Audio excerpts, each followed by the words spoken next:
Hello everyone, welcome back to IBS. Today we are going to discuss about strategic planning journey. हम already discuss कर रहे हैं, इसमें हम जेनरिक कॉम्पिटिटिव स्ट्रेटजी पे डिस्कस करेंगे। ठीक है, तो हमने डिस्कस कर लिया cost leadership and focus cost leadership. अब बात कर लेते हैं डिफरेंशिएशन का। डिफरेंशिएशन का मेन टारगेट जो होता है वो प्रोडक्ट यूनिक होना चाहिए, product unique with advantages like innovation, quality, product की क्वालिटी भी आपकी बेहतर होनी चाहिए, यूनिक होनी चाहिए एंड कस्टमर रिस्पॉन्ड आपका अच्छा होना चाहिए। तो इसमें अगर वर्ल्ड वाइड कोई बिग नेम है डिफरेंशिएशन में तो वो एप्पल इंक को कंसीडर किया जाता है। यह एक तरीके का बेस्ट सुटेबल एग्जांपल है इन टर्म्स ऑफ डिफरेंशिएशन। यह स्ट्रेटजी यूज करते हैं इनोवेटर्स जो कहते हैं कि मेरा प्रोडक्ट जो है अलग है और इसलिए महंगा भी बेच सकते हैं। आईफोन का फोन जो है वो अलग है, सैमसंग में और आईफोन में ये फर्क है। सैमसंग का जो टारगेट होता है वो कॉस्ट लीडरशिप का टारगेट होता है, कॉस्ट कम करने पे फोकस होता है। डिफरेंशिएशन में कॉस्ट कम करना अल्टीमेट टारगेट नहीं होता है। अल्टीमेट टारगेट जो होता है यूनिकनेस,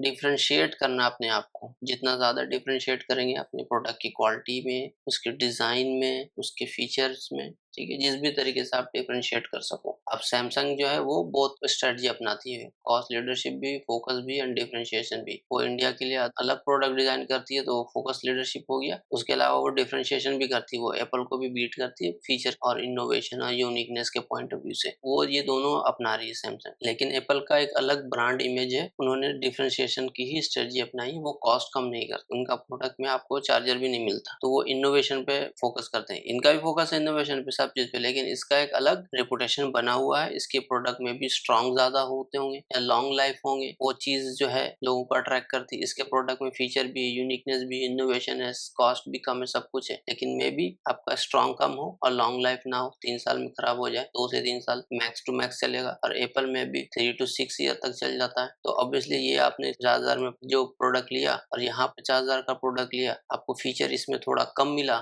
ठीक है, लेकिन ये 6 साल चल गया और ये 3 साल में खराब हो गया, आपको अगेन दूसरा लेना पड़ गया। तो ये 1 लाख निकाल के चला गया ना आपका, ये तो 50,000 में काम चल गया। तो वो इस तरीके से अपना अपना प्रोडक्ट को डिफरेंशिएट करते हैं। सैमसंग और एप्पल में अगर आप स्ट्रेटजी को डिफाइन करने लगो तो सैमसंग जो है ये तीनों स्ट्रेटजी अपनाती है, लेकिन एप्पल सिर्फ ये स्ट्रेटजी अपनाता है। लेकिन वो कुछ ऐसा चीज देता है जिसकी वजह से लोग हाई प्राइस देने को तैयार हो जाते हैं। Let's understand the definition. Providing a unique product with advantage like innovation, quality, customer responsiveness. Example Apple ink, prime example of differentiation. Its product like iPhone, MacBook are known for innovation, sleek design and super quality. Also long term I would say and build quality is strong. अब कुछ और भी example ले लेते हैं जो कि differentiation में कंसीडर किया जा सकता है, जैसे टेस्ला हो गया, टेस्ला का इलेक्ट्रिक कार हो गया, फ्यूचरिस्टिक टेक्नोलॉजी है। उसके अलावा हम बात करें नाइक, नाइक का क्या है कि ब्रांड में इमोशन ऐड करता है और एथलीट्स के लिए ही स्पेसिफिकली डिजाइन करता है नाइक का प्रोडक्ट। ये उनका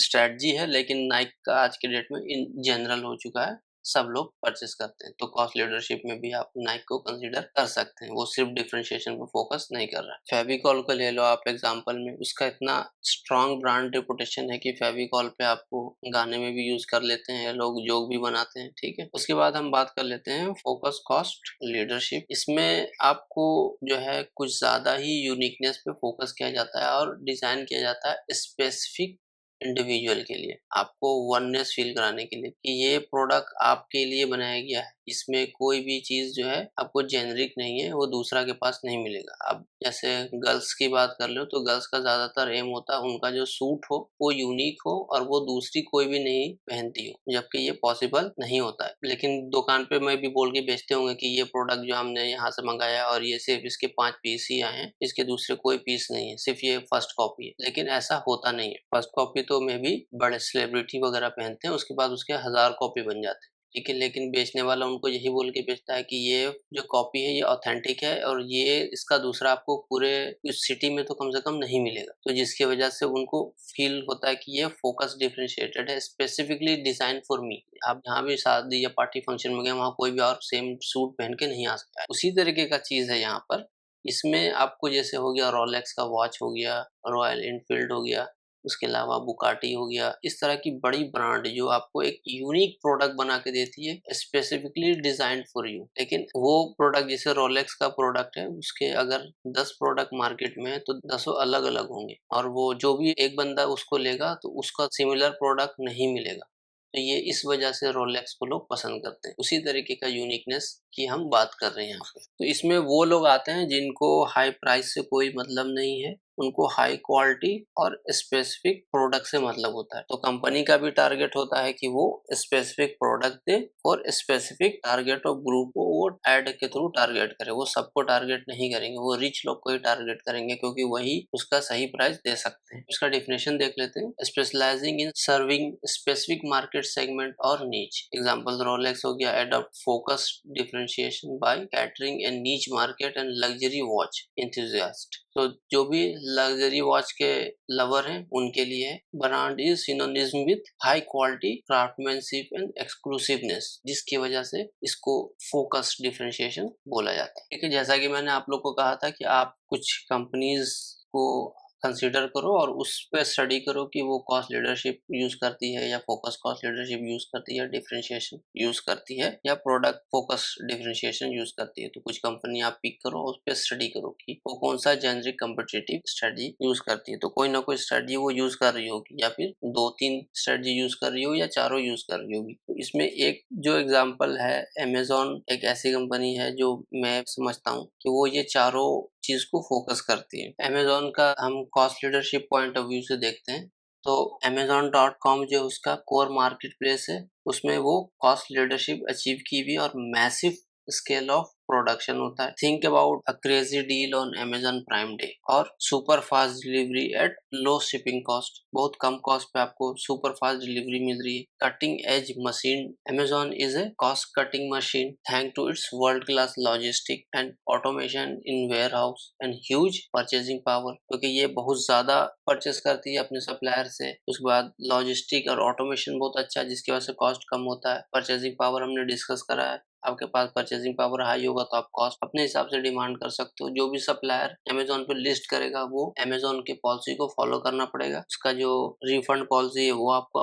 फॉलो करना पड़ेगा। उसका जो क्वालिटी का प्रॉमिस है वो आपको फुलफिल करना पड़ेगा। फिर जो लॉजिस्टिक पे जो वो कॉस्ट चार्ज करता है आपको, वो भी आपको देना पड़ेगा। तो इस तरीके से आपको सारे उसके रूल एंड रेगुलेशन फॉलो करने पड़ेंगे और उस रूल रेगुलेशन की वजह से उसके प्रोडक्ट जो है कॉस्ट लीडरशिप में कंसिडर किए जाते हैं, क्योंकि वो मैसिव प्रोडक्ट रेंज होता है, लो प्राइस होता है और ऑपरेशन भी इसका इफिशिएंट है। जो भी क्लाइंट अमेजोन के साथ एसोसिएट होकर अपना बिजनेस करना चाहता है उसको ये सारे रूल फॉलो करने पड़ते हैं। अब फोकस कॉस्ट लीडरशिप में बात करें तो डिस्काउंट फॉर स्पेसिफिक सेगमेंट देता है। डिस्काउंट देने की वजह से उसको फोकस कॉस्ट लीडरशिप कहेंगे। जैसे कि अमेजोन बेसिक्स है, वो अंडर डेवलप मार्केट होता है जहाँ पे यूज करता है फोकस कॉस्ट लीडरशिप ताकि वहाँ के लोगों को भी अट्रैक्ट कर सके। ठीक है, तो वो टारगेट कर रहा है पार्टिकुलर एरिया में। तो इंडिया का रूरल एरिया हो गया या यूएस का रूरल एरिया हो गया, गांव हो गया, तो वहाँ वो टारगेट करता है। तो वहाँ पे वो अपना जो ग्लोबल स्ट्रेटजी है, जो स्ट्रेटजी उसकी आपको यूएस में है या फिर इंडिया के दिल्ली वगैरह में है, सेम स्ट्रेटजी वो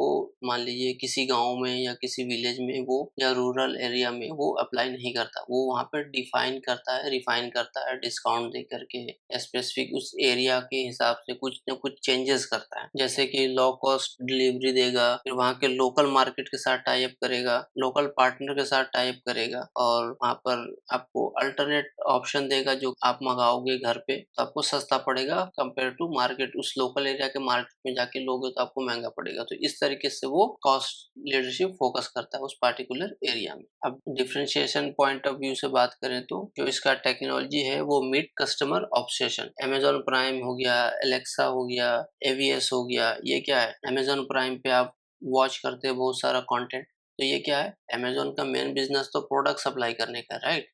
जहाँ तक हम जानते हैं। लेकिन अमेज़न प्राइम क्या है? एक नेटफ्लिक्स की तरह है। तो आप वहाँ पे आपको वीडियो मिल रहा है, ऑडियो मिल रहा है, तो वो एक अलग ऑडियंस के लिए स्पेसिफिकली यूनिक प्रोडक्ट हो गया इसका। अमेज़न के अंदर ही है लेकिन यूनिक डिफरेंशिएशन वाला चीज़ में चला गया वो। उसी हिसाब से दूसरा देखो एलेक्सा।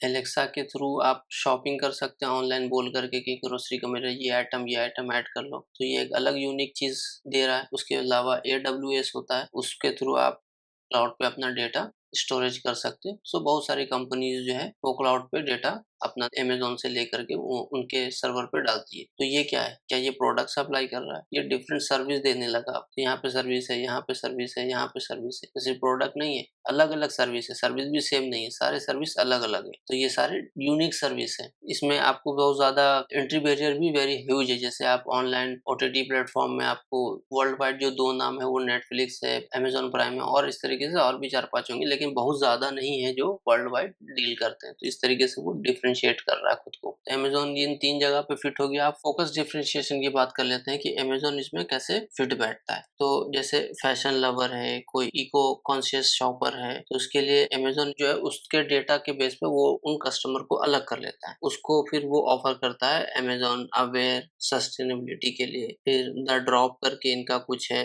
उसमें वो इन्फ्लुएंस करते हैं लेट फैशन को। तो इस तरीके से वो अलग-अलग ऑडियंस को अलग-अलग चीज़ कैटर करके देते हैं, क्योंकि उनके पास डेटा है और हर कस्टमर के बारे में पता है कि वो किस तरह का चीज़ परचेज़ करता है, किस तरीके से वो सॉर्ट करता है प्रोडक्ट को, तो उससे पता चल जाता है कि उसको किस तरीके का बायर और वो क्या परचेज़ करना पसंद करता है। वो ब्रांड ऑब्सेस है या फिर वो कॉस्ट ऑब्सेस है या फिर उसको कॉस्ट से मतलब ब्रांड से मतलब नहीं है, उसको क्वालिटी से मतलब है। जब आप अमेज़न पे जाते हो उसके परचेज़ करने के आपके पैटर्न से, आपके सॉर्टिंग करने के पैटर्न से, उस सब चीज़ से वो सेग्रीगेट कर लेते हैं डिफरेंट इंडिविजुअल्स को। उस बेसिस पे उनको अलग-अलग प्लेटफ़ॉर्म ऑफ़र करते हैं ये और अलग प्रोडक्ट ऑफ़र करते हैं। तो इस तरीके से वो फ़ोकस डिफरेंशिएट कर दिया इंडिविजुअल पर्सन के पॉइंट ऑफ व्यू से। इस तरीके से अमेज़न एक कंपनी हो गई जिसको मैं बोलूँगा कि वो इन चारों स्ट्रैटेजी को फ़ॉलो कर रही है, ठीक है? ऐसा नहीं है किसी एक ही स्ट्रैटेजी को लेके चल रही है। तो स्ट्रैटेजी कोई आपने उठा लिया कॉस्ट लीडरशिप का, मान लो डीमार्ट ने कॉस्ट लीडरशिप का स्ट्रैटेजी उठा लिया